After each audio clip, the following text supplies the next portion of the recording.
Começar então, gente. Essa é a primeira atividade do eixo organizacional. O Valdomiro vai entrar no final, talvez. Estou esperando. Então tá. Como vocês já viram, saiu o edital número 3 do PIBID, certo? Que é o edital para compor a nova vaga que a gente conseguiu um professor de supervisão novo. Eu não sei nem exatamente qual vai ser a escola, mas acredito que é a Firmino Costa, é aquela azul, Firmino Costa. E vocês vão trabalhar com uma professora agora, que a gente já estava com o Matheus Almeida, que eu não sei que vocês conhecem, mas ele é nosso atual supervisor. E vamos ter um professor a mais agora, por isso tem mais 16 ou 13 vagas. E vamos começar apresentando o programa, certo? No edital, o PIBID está definido dessa maneira. O Programa Institucional de Bolsa de Iniciação à Docência, executado no âmbito da coordenação de aperfeiçoamento pessoal de nível superior, o CAPES, entrega a Política Nacional de Formação de Professores do Ministério da Educação e tem por finalidade fomentar a iniciação da docência, contribuindo para o aperfeiçoamento da formação de docentes no nível superior e para a melhoria de qualidade da educação básica pública brasileira. Isso é o que está estabelecido no edital. Mas o que realmente acontece para nós, de uma forma resumida, é o que o discente pode ter um contato inicial com a realidade do ensino brasileiro, que a gente sabe que é totalmente diferente do ensino que a gente aprende na universidade, o ensino que está no ensino médio. Por exemplo, na semana passada, a gente começou as visitas na escola. E o professor só teve, no meu caso, só teve 30 minutos de aula. Por causa que ele perdeu 20 tentando organizar a turma e ficou sem tempo. E a gente tem que trabalhar com isso. Então é bom a gente lidar com a realidade. Que, querendo ou não, a gente está indo para lá. Outra coisa é que o PIBID nos ajuda a desenvolver uma visão profissional do ambiente escolar. Porque a gente sabe de ensino médio acostumado com aquilo, né? A bagunça e tal. A gente nunca teve a visão de professor mesmo. E o PIBID ajuda muito nisso. A gente vê os alunos como pessoas que devemos desenvolver competências ou trabalhar o senso crítico e tal. E justamente isso, inclusive o ensino de filosofia, que é um dos eixos que está aqui, ele trabalha nessa ideia de fomentar e estudar abordagens diversas para o ensino em filosofia. Porque cada realidade vai exigir algo do professor. Por exemplo, lá no Dora Matarazzo, a gente tem alunos de diversas realidades e tem temas que simplesmente não se sensibilizam eles. Por exemplo, você não vai chegar para um aluno do ensino médio, de periferia, e falar de Aristóteles e esperar que ele goste. Tem que ser algo mais perto da realidade dele. Por exemplo, o Matheus agora está trabalhando com crenças, que é algo bem fundamental. E o Valdomiro chegou. Pode falar, Val.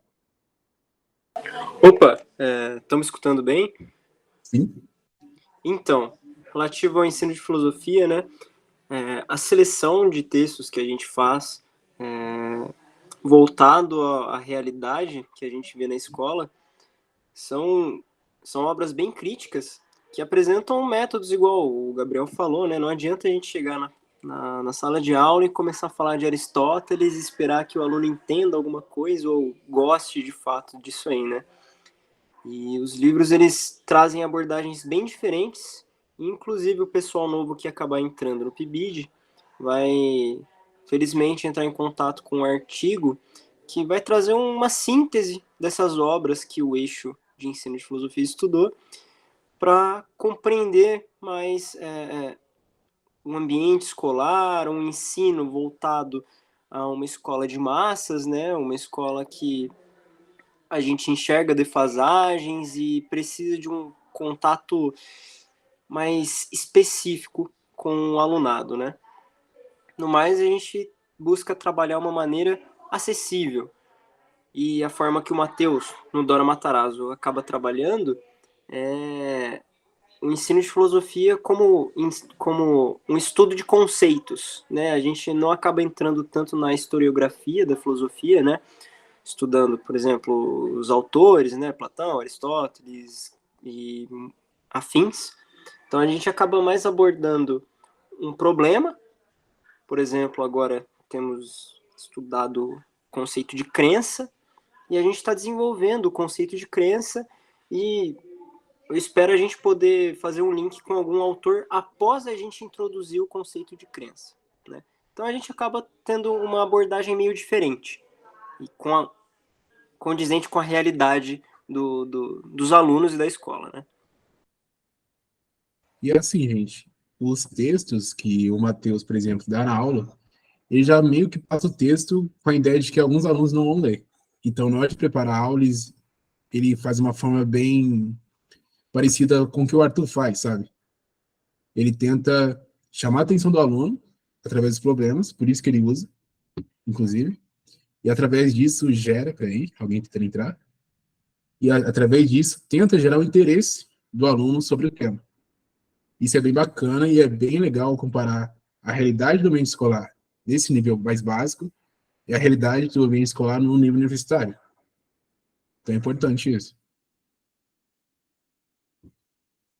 Algumas dúvidas frequentes que chegaram para mim no Instagram e no WhatsApp sobre o PIBID. Deixa eu passar todas.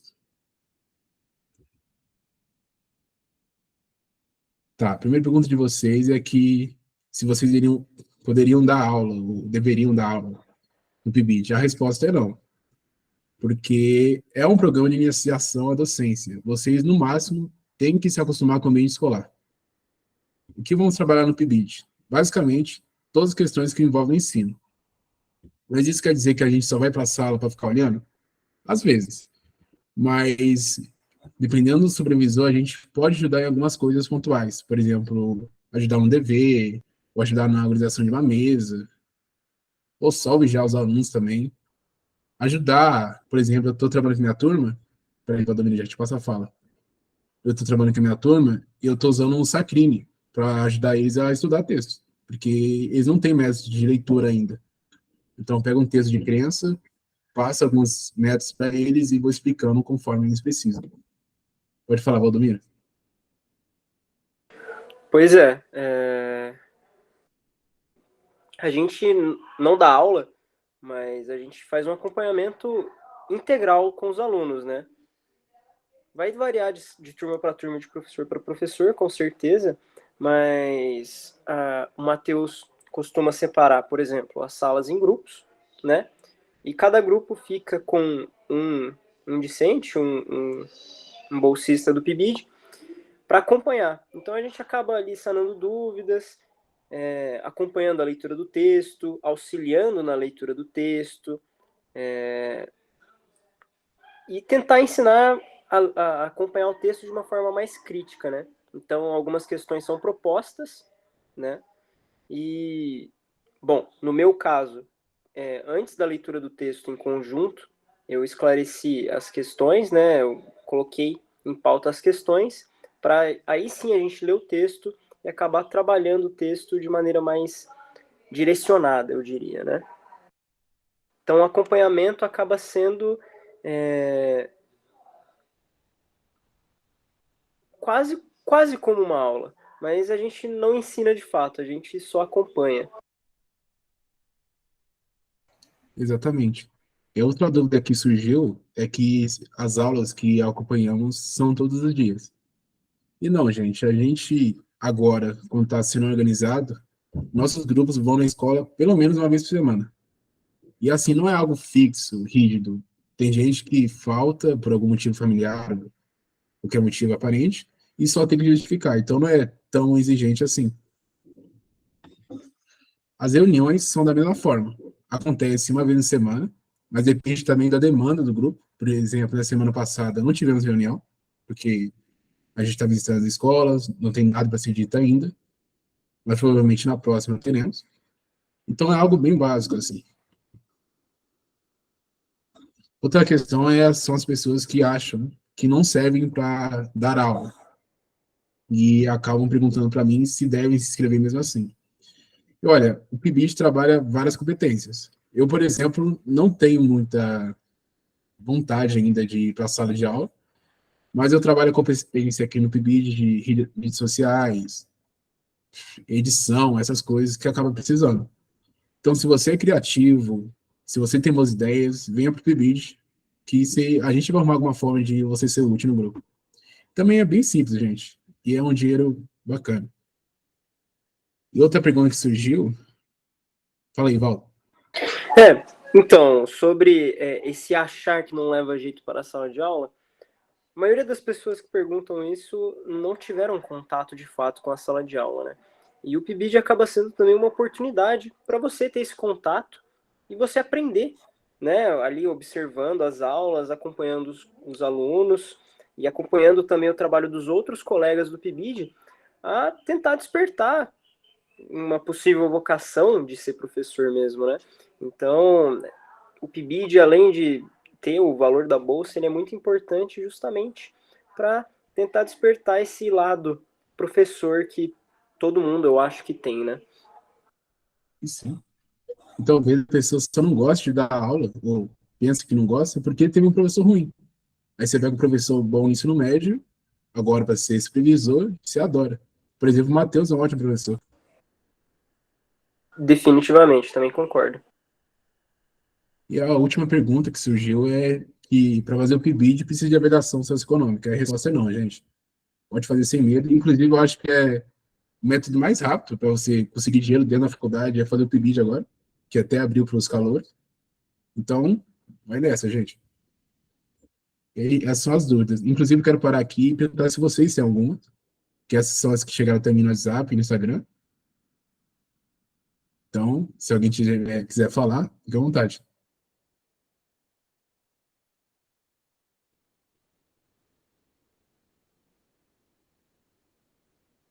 Vou passar então, gente. Eu vou falar agora um pouquinho sobre os eixos atuais. A gente está no processo de transição, tem uns eixos que estão se formando para criar um novo, se juntando, quer dizer, mas a organização vai ficar mais ou menos assim, provavelmente. O eixo organizacional, que eu faço parte, nós cuidamos das mídias sociais, dos eventos, inclusive vai ter um daqui a pouco, do atendimento geral ao grupo, qualquer pessoa que chama no Instagram ou no WhatsApp, divulgação e as artes. E qualquer outra demanda que apareça nos outros eixos. Por exemplo, vamos supor que o Valdomiro queira compartilhar o trabalho dele que ele está fazendo no eixo. Ele manda para mim, a gente faz uma edição, prepara as artes e publica no Instagram. Agora a gente está trabalhando no YouTube também, inclusive esse vai ser o primeiro vídeo. Então, tem esses modelos de trabalhar.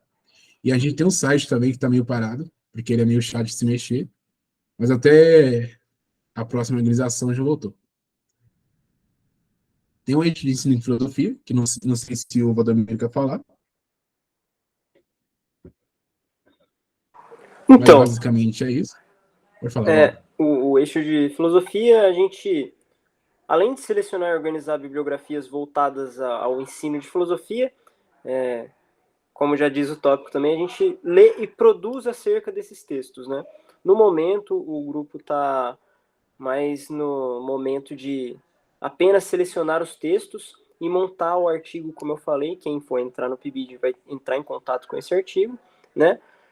Acerca dos textos que a gente já entrou em contato e que a gente pretende trabalhar de maneira mais focada, né? Que são textos que abrangem a noção da escola que a gente está trabalhando, né? Uma escola mais de massas, né? E discussões sobre a temática do eixo, a gente faz reuniões. Imagino que todos os eixos fazem isso, né? Reuniões a cada 15 dias ou uma vez por mês, pelo menos, para fazer uma discussão oficial acerca do que a gente está fazendo, né? E tentar manter o direcionamento, né? Mas isso são coisas que todo eixo faz, né? Fazer reuniões internas e discutir o andamento. Mas no ensino de filosofia, agora, com as visitas em sala, a gente tem discutido também como tentar aplicar alguma coisa do que a gente está lendo na sala de aula e tentando aplicar critérios de análise em sala de aula, né? Critérios baseados, às vezes, nas obras que a gente está acompanhando, né? Então é um eixo bem legal, inclusive. Se vocês quiserem conversar mais depois, pode chamar no WhatsApp. Inclusive, é um eixo que precisa de gente também. Sim, porque são muitos textos, mas a gente separa os textos entre os integrantes, né? Então cada um lê um, faz ali a sua. Não precisa ler o texto integral também, né? Primeiro, como eu falei, a gente está só angariando textos Funcionando. para estudar de fato, né? E o próximo eixo, que está passando por uma mudança, que não era esse eixo no começo, é o eixo de fundamentação teórica da educação e da escola, que basicamente tem o mesmo princípio do eixo anterior, que é selecionar e organizar biografias voltadas à temática do eixo, produzir sobre elas e gerar discussão. Esse eixo é o do Abner, e é o eixo que está precisando de gente, inclusive, que estão com 2 pessoas atualmente, 2 ou 3, então provavelmente vão preencher vagas nele, e assim, é bem simples. E uma coisa que é importante falar é que as atividades de cada eixo são comprovadas mediante um relatório. Esse relatório é mensal, não sei quantas horas são exatamente, eu acho que o Valdo vai ter que me ajudar aí. 32 horas, se eu não me engano. 32 horas cada eixo. E assim, gente, não é difícil você comprovar a hora quando você faz as coisas. E não precisa ser algo também rígido. Eu, por exemplo, faço 2 horinhas por dia e dá 23 no final do mês. Dá semanal. Dá bonitinho. Então, é só seguir. E as atividades, assim, dos eixos, no geral, é leitura e produção de texto. Eu sou o eixo mais leve, por causa que eu cuido da organização e cuido das artes. Mas, assim, é bem de boa o trabalho. Eu recomendo muito. Pode falar, Valdo. Lembrando também que os eixos são rotacionados com o tempo, né? A gente havia delimitado um período de 6 meses, então aí todo mundo poderia visitar um eixo, né? Agora com esse novo edital, a gente vai verificar como que a gente vai continuar com essa rotação para que todos possam ter a possibilidade de visitar todos os eixos e compreender qual é a parte do trabalho que você mais gosta, né? Isso. Mas, no mais, todo mundo acaba entrando em contato com todos, né? Mesmo que não faça parte do eixo, a gente acaba entrando em contato nas reuniões gerais e todo mundo fica a par dos trabalhos, né? Então, a gente sempre vai fazer um trabalho em conjunto, mesmo estando em eixos separados. Exatamente. Vou para o próximo tópico, que são os objetivos. No edital, o objetivo é definido da seguinte forma. O objetivo é incentivar a formação de docentes em nível superior para a educação básica, contribuir para a valorização do magistério, elevar a qualidade de formação inicial de professores nos cursos de licenciatura, inserir os licenciandos no cotidiano de escolas de rede pública de educação, incentivar escolas públicas de educação básica e contribuir para a articulação entre a teoria e a prática necessária à formação dos docentes. Perdão. Esses são os objetivos gerais estabelecidos no edital. Mas para a nossa turma em específico, nós temos alguns objetivos que foi debatido em reunião. Por exemplo, a produção de textos para serem publicados no circuito acadêmico. O Matheus estava com uma ideia, eu acho que era do eixo do Valdomiro, inclusive, de produzir um artigo sobre ensino de filosofia, ou um periódico, eu não sei exatamente como está sendo feito. Mas isso é uma ideia que está sendo bastante debatida nas últimas reuniões. Eu acho que ainda não tem corpo ainda, Valdo, mas a gente está fazendo a parte da seleção agora. Isso se me ajuda. A gente está selecionando vários textos relativos ao ensino de filosofia e, como eu falei, a gente está focando nesse contexto de ensino de massas, né? Eu continuo teclando aqui nesse ponto porque é um tópico importante, né? A gente tem que compreender o contexto das nossas escolas aqui no Brasil, escolas públicas, no caso, né? Não, principalmente aqui da região, né? E considerando que Lavras tem um nome de cidade das escolas, as escolas não estão no seu melhor estado, eu diria, né? Então a gente está angariando textos nesse sentido para organizar o artigo que vocês terão contato também, né? Para a gente acabar publicando no circuito acadêmico, né? Então é um texto mais sinóptico, né? A gente não vai abordar de maneira crítica mesmo cada texto, como se fosse um TCC da vida, né? Mas vai ser um artigo utilitário para o pessoal, né? Para eles analisarem quais seriam as bibliografias importantes para um professor de ensino público acompanhar e coisas do tipo, né? Para o professor se antenar para o contexto acadêmico. Aí é importante falar que a relação entre discente e supervisor não é tão rígida quanto discente e docente. Então, por exemplo, a gente teve uma pequena, não vou dizer desavença, mas uma pequena insatisfação com a direção do Matheus, por exemplo, e a gente propôs um novo tema a ser abordado pelo eixo de ensino e filosofia, e deu tudo certo, agora está dando andamento aos trabalhos. Então, gente, é bem tranquilo a comunicação entre os nossos superiores, entre aspas. Então, vão sem medo. Outro objetivo que eu achei importante citar é a consolidação do programa nas mídias sociais, que o PIBID, apesar de ser um programa bem consolidado já no ensino superior, ele é pouco divulgado. Por exemplo, eu cheguei no primeiro período, quando era calor, e não sabia do PIBID, sabia no segundo. E assim, é importante, por causa que é o primeiro momento do aluno, e eu acho importante, inclusive, o PIBID chegar aos calouros agora, porque como uma pessoa como uma pessoa vai saber que serve para a sala de aula se ela nunca foi para uma sala de aula, na condição de aspirante a professor? O PIBID é fundamental, principalmente nesses primeiros períodos. E o outro objetivo é a divulgação acadêmica no geral, para a valorização do curso. Que, como vocês sabem, a filosofia vem sendo atacada no último governo, inclusive a gente está com uns problemas de carga horária em todo o país. Então, a gente tem que pensar em métodos para valorizar nosso curso, porque realmente estão sendo enfraquecidos agora. Inclusive, o trabalho que o Valdomiro fez no Portas Abertas foi fundamental. Se quiser falar um pouco.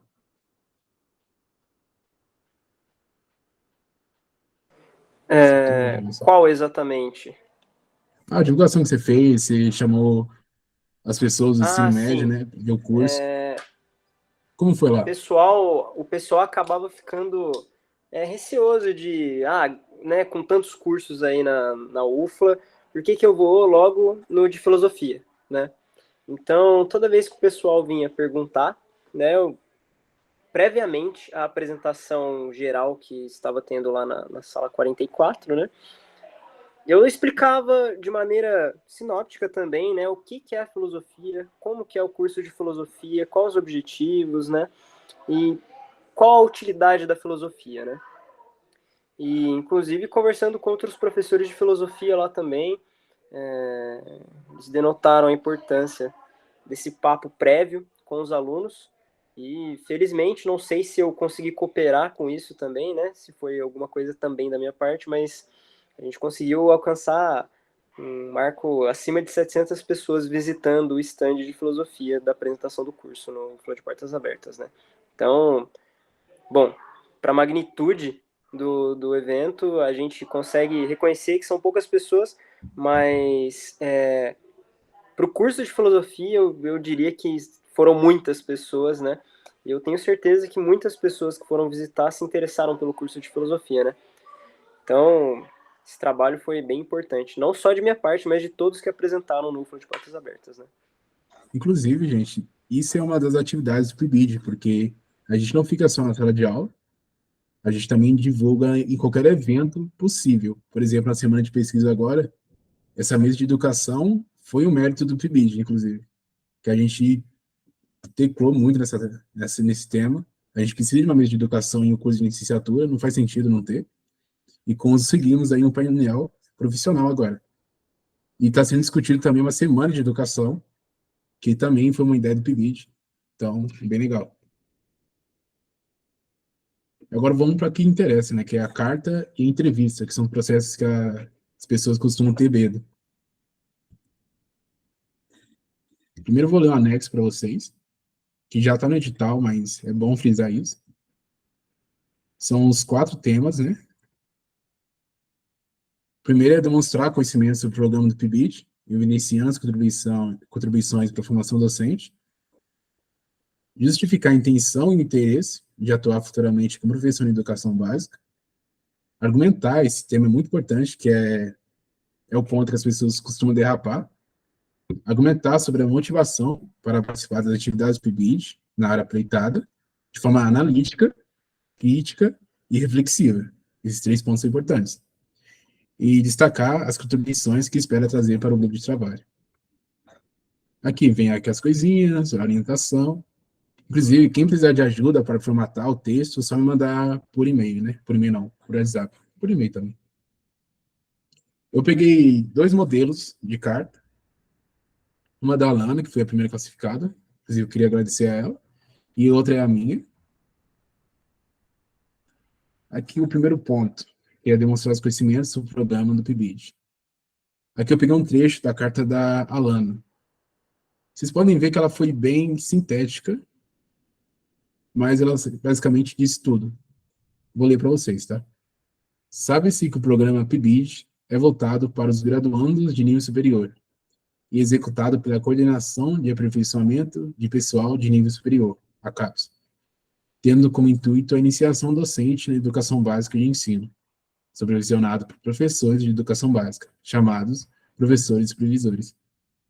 Os bolsistas do PIBID, portanto, serão preparados para o objetivo fim de sua jornada universitária e, consequentemente, irão contribuir para a melhoria da educação.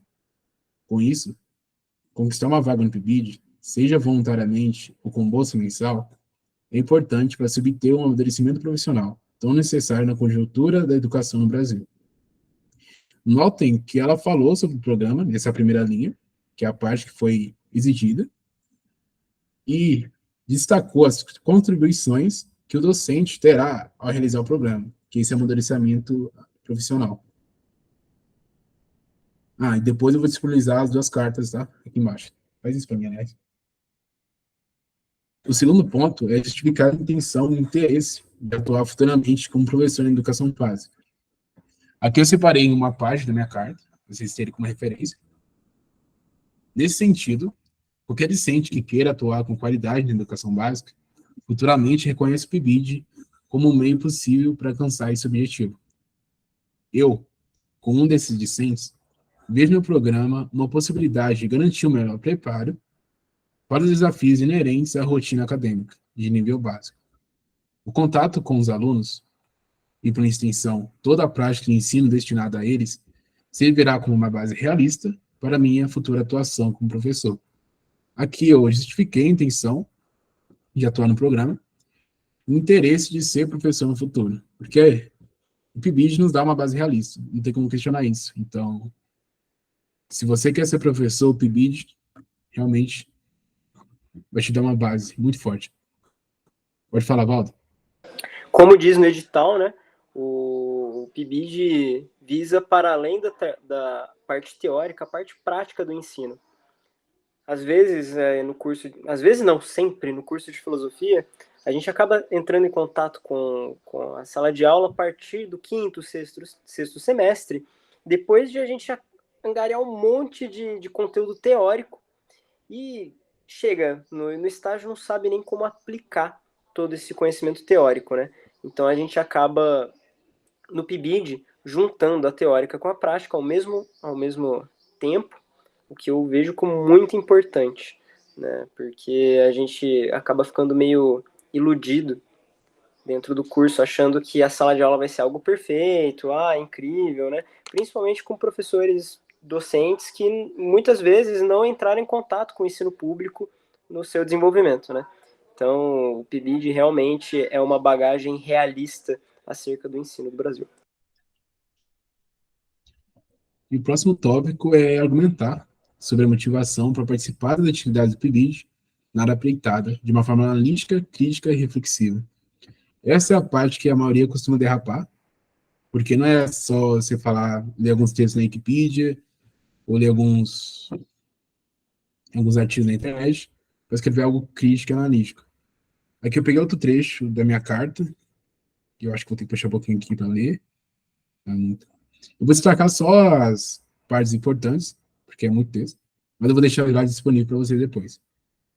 A filosofia, enquanto disciplina, é relativamente nova no Brasil, o que faz os profissionais dessa área incipiente manterem por exigência uma abordagem crítica sobre as suas próprias metodologias de ensino, de modo adequado às diversas realidades. Isso a gente pode ver em qualquer escola, em qualquer lugar. A sua juventude some-se ainda o fato de que a disciplina é comumente posta em risco, graças a reformas governamentais. A gente está assistindo isso agora, com o novo ensino médio, que está para ser revogado, né? A gente ainda está vendo a discussão. Em luz desses dois fatos, eu, como futuro professor, percebo a importância das atividades oferecidas pelo PIBID, que, ao estreitar o contato entre a educação básica e a superior, estabelece uma rede de apoio ao graduando de licenciatura, que talvez se encontrasse perdido, que é o caso de muitos aqui. Ao participar dessas atividades, busco não só me qualificar enquanto professor, mas também conhecer os desafios implícitos da profissão, que talvez passaram despercebidos durante a formação universitária. Dá para ver? Aqui, gente, o que eu fiz? Eu, no primeiro momento, refleti sobre a filosofia no Brasil, que a gente sabe que passa por percalços desde o seu estabelecimento. Eu acho que foi em 2002, 2005, por aí. Então, é uma disciplina bem recente no ensino médio. Também sobre as metodologias de ensino, porque a gente não tem filosofia a tempo suficiente no país para ter uma metodologia, digamos, consolidada. Basicamente, cada professor é obrigado a criar sua própria metodologia e criticá-la constantemente. Isso é o que os bons professores fazem, né? Não é a maioria. E, por fim, eu falei sobre a importância do PIBID para o graduando, né? Que é essa tal de rede de apoio. Porque a gente tem uma ideia muito fora da realidade sobre a sala de aula enquanto estamos na universidade. Então é importante a gente estreitar essa relação o quanto possível, porque assim podemos realmente estabelecer uma base realista para nossas futuras metodologias de ensino. Tá? Já para você, viu, Marcos? E o próximo destaque é as contribuições que espera trazer para o grupo de trabalho.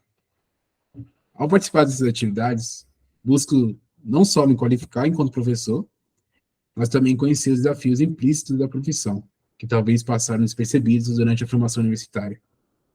Para tal, pretendo me envolver com afinco no programa, contribuindo com os debates e compartilhando com as minhas experiências. Aqui eu fui bem sintético, é bem simples. Só falei do que eu espero contribuir para o grupo de estudo, para o grupo de trabalho. Então, nada demais. Aqui eu vou passar minha entrevista, mas antes, quer falar alguma coisa, Valdomiro? Deixa eu provar o Marcos aqui. Não, pode passar. Então, gente, eu vou falar um pouquinho sobre a entrevista agora. Essa parte a galera costuma ter medo, porque realmente a gente pensa que vai ser uma entrevista sozinha, com um professor, mas não é assim que funciona. No último edital, a entrevista foi em grupo, e a gente fez uma chamada no Meet, com todos os participantes do PIBID, onde o professor passava perguntas para a gente, e a gente respondia por e-mail. As perguntas, eu não consegui ter acesso a elas, mas as perguntas eram bem simples, e não exigiam muito da gente, tipo, em relação a parágrafo e tal. Eu preparei essas perguntas anexadoras com base nas minhas respostas para vocês irem pensando nelas. E assim, as perguntas têm um tempo mínimo para ser respondidas. Por exemplo, essa é a primeira pergunta. Já participou do PIBID? Tem disponibilidade? Vocês vão ter, eu acho que 10 minutos para responder cada pergunta. Vocês vão fazer por e-mail com o professor. Vocês vão dar uma resposta para o Takayama, que é o coordenador do curso, e outra para, acho que é o chefe geral do PIBID, de todos os PIBIDs da UF, que é o Marcos, do Márcio, não lembro o nome. Mas vai ser bem simples. E essas 5 perguntas que eu preparei para vocês foram as que caíram no edital passado, ou são parecidas com ela. Não ia dar a pergunta direta. Então vocês podem usar ela para estudar. No mais, pode falar, Valdo. O nome do coordenador geral lá que você comentou é Flávio, se eu não me engano. E como o Gabriel falou, as questões não são complexas, né? Basta você ser sincero, né? E porque são perguntas pessoais mesmo, né? Não são perguntas teóricas de obras ou o que seja, são coisas de você, da sua vida, né? Então, é importante você ser sincero, tá? Bom, depende, né? Se você tiver pensamentos meio que realmente não vão agradar em relação à opinião de ensino público, é melhor você manter para você mesmo. Mas, no geral, é só ser sincero e demonstrar que você conhece o meio acadêmico da filosofia e o que você espera também desse meio acadêmico no geral, né? As perguntas são bem, bem simples, então, sem estresse. E assim, gente, vocês vão estar com o Renato e com o Takayama, no máximo. Então, vocês já conhecem eles são bem de boa. Então, é só fazer, é só responder as perguntas. E é rapidinho, eu acho que não demora nem 1 hora e 20. Já era, pode falar, E para o Walter. pessoal de outros PIBIDs, né, dos outros subgrupos, eu tenho quase certeza que todos vão girar mais ou menos da mesma forma, né?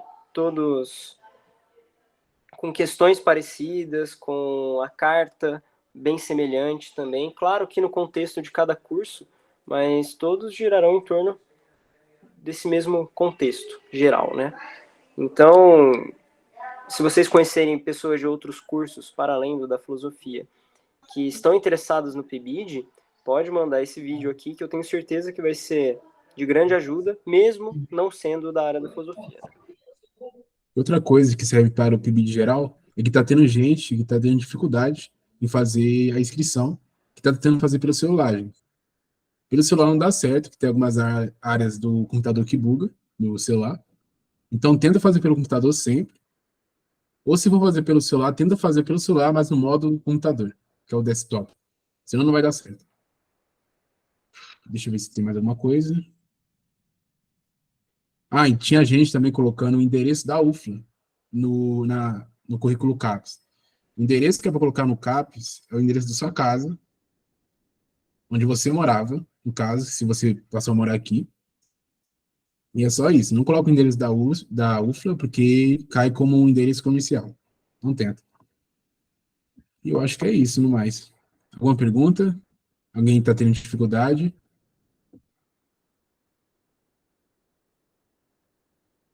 Ah, uma coisa que eu esqueci de falar é que antes da entrevista, vocês vão ter um período para entregar uma carta de manifestação de interesse.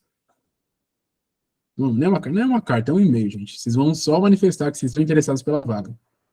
E fica muito atento com isso, que eu conheci gente que perdeu a vaga por conta de esquecer o prazo de entregar o e-mail, tanto para o coordenador quanto para o coordenador-chefe, que é o Flávio.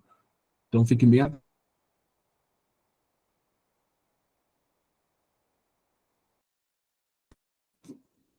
Faça obrigado.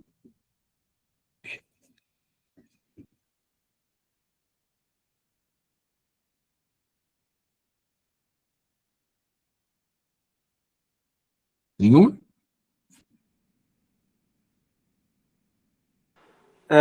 Pessoal, se vocês tiverem alguma questão que não quiserem colocar aqui no vídeo, vocês podem entrar em contato comigo ou com o Gabriel. O Gabriel é do CA, né? Mas caso queiram entrar em contato com Sim. qualquer um dos dois, vocês podem entrar também, tá joia? Ou com qualquer pessoa do PIBID também, que vocês tenham mais afinidade, que seja, porque todos estaremos dispostos para ajudar em todos vocês. Isso aí. Agradeço a presença de todos. Agradeço ao Valdomiro também, que topou de última hora. A Lana por entregar a prova dela, a carta. E é isso, gente. Vou encerrar aqui. Ah, pera, minha dúvida é a seguinte. Não, então, mas quando tem. Não necessariamente, tem uma reunião uma vez por semana, mas nem é sempre. Por exemplo, essa semana passada não tivemos. E a ida da escola está sendo uma vez por semana agora. Toda quinta-feira, no meu caso. Não sei como vai ser para você.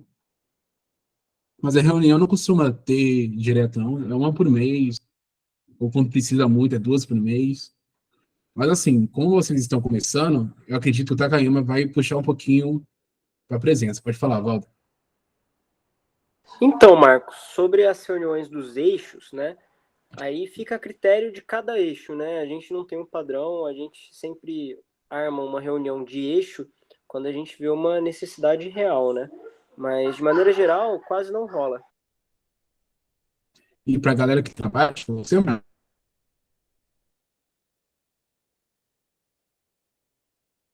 pode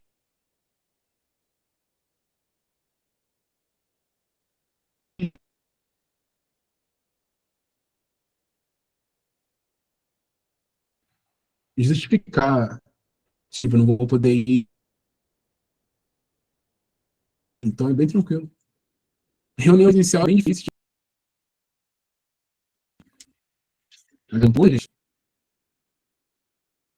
Então, Gabriel, não sei se foi só aqui comigo, mas travou legal na hora que você começou a responder depois de mim. tá, tô Agora tá falando de mal, boa. tá travando. Tá. Eu te falo pro Marcos que dá para conciliar o trabalho com o PIB de boa, que agora, nesse momento, não estão tendo mais reuniões iniciais direto, está sendo praticamente tudo pelo Meet. É só no começo que o Takayama e o Matheus exigem um pouco, mas o resto é bem de boa.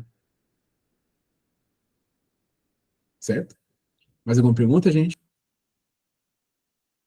Alguém está tendo problema com documentos, essas coisas? Ah, importante, tinha esquecido. Na hora de cadastrar o seu cartão do banco, cuidado que o PIBID não aceita todos os bancos. Eu acho que o digital só aceita no banco, né, Valdomiro? Mas o resto é tudo Então, tradicional. se for conta salário, realmente não funciona, só pode ser contas correntes. Então, o ideal é você pegar um Banco do Brasil, né, que é o PIBID aceita outros bancos também, só que o ideal é ser Banco do Brasil, porque você já vai ficar preparado para caso você queira pegar outras bolsas institucionais da UFLA, né, que só aceitam o Banco do Brasil. Então, eu recomendo, no geral, Banco do Brasil, mas aceita Nubank, Inter também, eu acho. Então fiquem avisados, se não tiverem conta, que tem gente que é muito nova e não tem ainda, corre para fazer. Mas o mais é isso, gente. E a conta do Brasil tem conta de estudante hoje em dia, então aquelas anuidades que geralmente bancos físicos têm não vai ter. E é rapidinho também, viu, pessoal? Lá na UFLA mesmo tem o polo do Banco do Brasil, só ir lá de tarde, abrir a conta rapidinho e é isso.